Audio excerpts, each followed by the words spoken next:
What's up, guys? This is probably should talk into the mic. This is part one of cam swapping my 1987 Corvette. This is going to be an interesting project because one, I'm doing it on the street. Two, I've never dug this deep into an engine.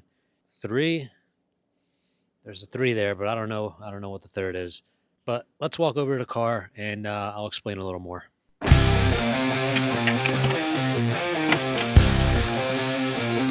Okay, so here's my 1987 Corvette. I've had this car for about 5 years now, and it's never really had any real issues up until now. Just a quick rundown on what I have done to the car. I have a true dual exhaust, completely custom, with long tube headers, smog pump delete. I cut the lid off the air intake. Nothing really crazy, just kind of bolt-ons, you know. Okay, so story time. Basically, what had happened was like 2 years ago, my water pump went. I blew a gasket. Didn't realize the car was kind of overheated, kind of not. Replaced the water pump. Car ran fine. 2 years after that. However, recently, as of like 2 months ago, the radiator went on me, and that was caused by a seal on the radiator breaking between the radiator itself and the tank, which is plastic. So I just figured, okay, over 35-year-old part, radiator's probably just bad. Let's replace the radiator. Replace the radiator. I also did the condenser, the AC compressor, orifice tube, recharge the AC system. I did all this work. New radiator, new hoses, coolant bypass, and then it happened again. Same issue. Radiator seal broke at the same spot, basically. So then I said, all right, let's figure this out. I'll go no combustion leak tested, so you can put that in, sure enough, the car changed from blue to green. So we also had a gasket leak. And we're looking at the reactor. I'm not going to, crazy. But yeah, now we're here, and this is a project I've wanted to do for a while, and I think I'm ready to do it. So yeah, let's do it. Now, I haven't mentioned this yet, but I do plan on swapping this cam with the engine in the car. So it's going to involve taking all the accessories off, removing the fan, removing the radiator, so we have to drain the coolant. Probably going to have to loosen the motor mounts, which are somewhere down there, and then jack the engine up just a little bit to get over this cross member right here. So I might be fucked. All right, well, first thing we're going to do is drain the coolant.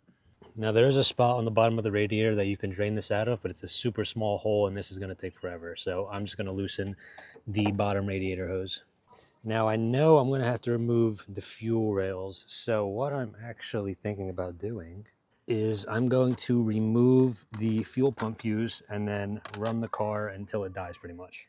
Okay, so for some reason, the fuel pump is marked as FR instead of FP, but I read that this is normal. All right, well, there should be no fuel in the line. Now, I know I may not be doing things in the proper or correct order, but just bear with me. Now I'm going to disconnect the battery. Okay, with the battery disconnected, no fuel in the lines.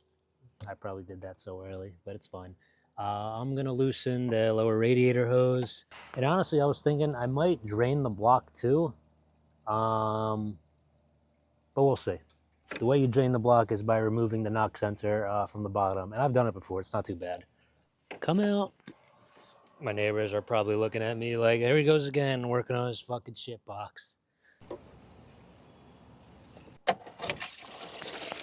Yep, that did it.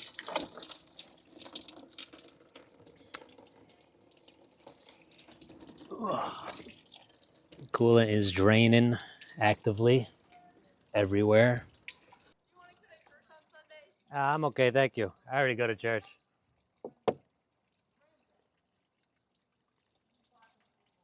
I already go to church on Sunday. I'm all good. Thank you. God bless. Yeah, we are draining and making a mess. We're gonna let that drain out, and then I'm gonna disconnect the upper radiator hose on that side, see if we get any out. All right, now I'm gonna disconnect the upper radiator hose.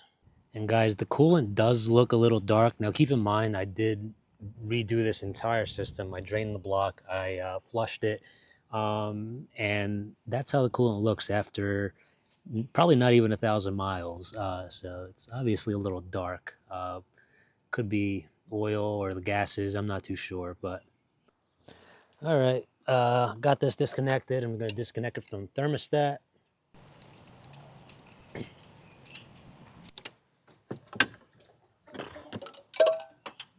There goes the clip. Next, I probably want to take this stuff off. So let's work on that.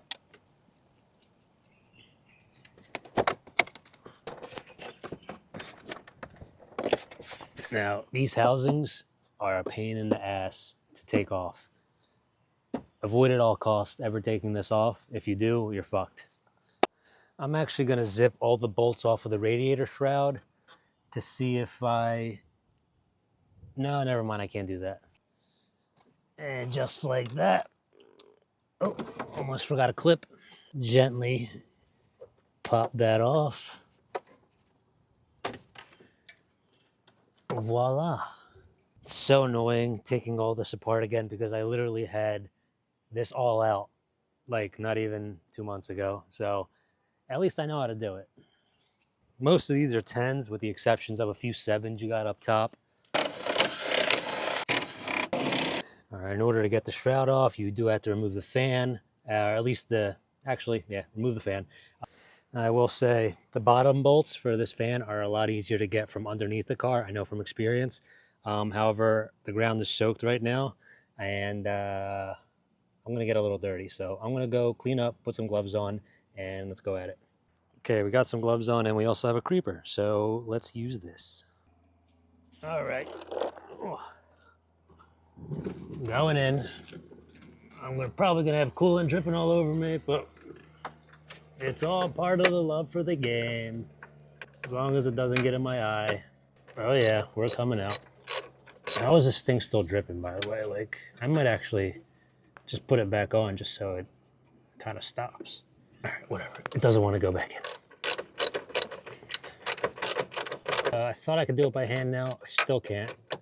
It's super, it's not super rusty, but I mean, there's a little bit of friction. All right, that's one. Let's see if we could do this one by hand. Nope.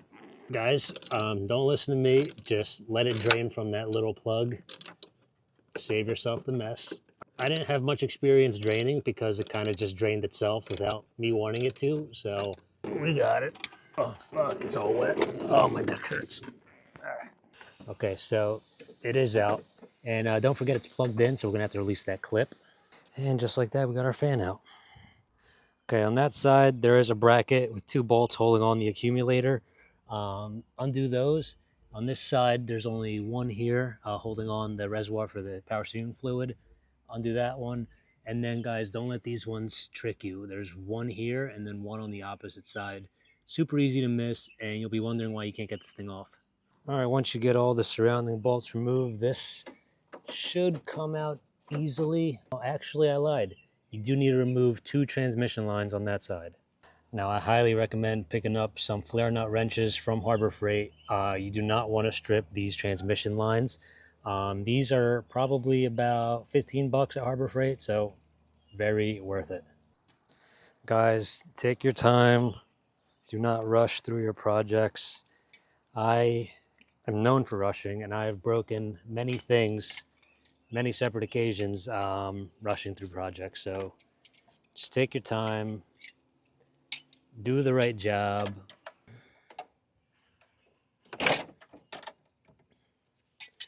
So it looks like the flare wrench size is going to be a 13. Be careful taking these off. Use penetrating oil if you have to.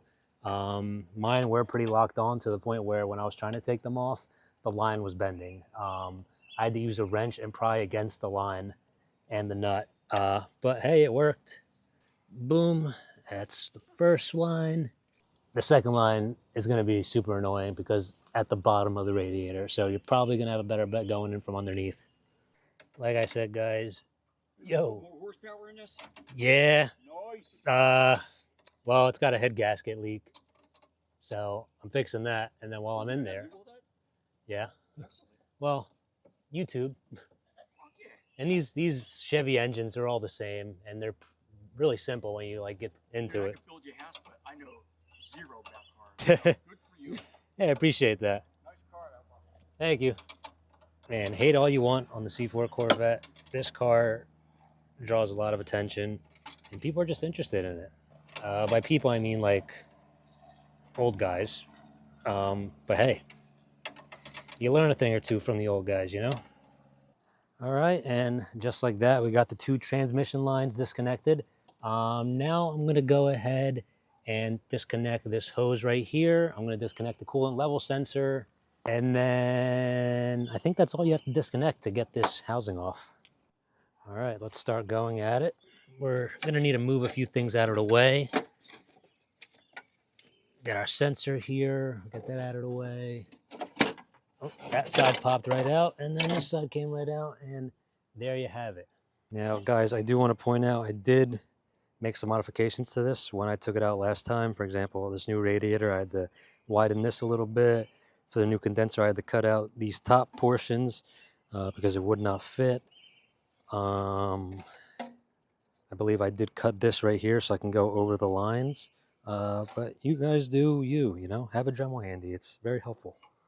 So, guys, once you disconnect all that, the radiator is not really held in by anything else. So it should just literally pop right out.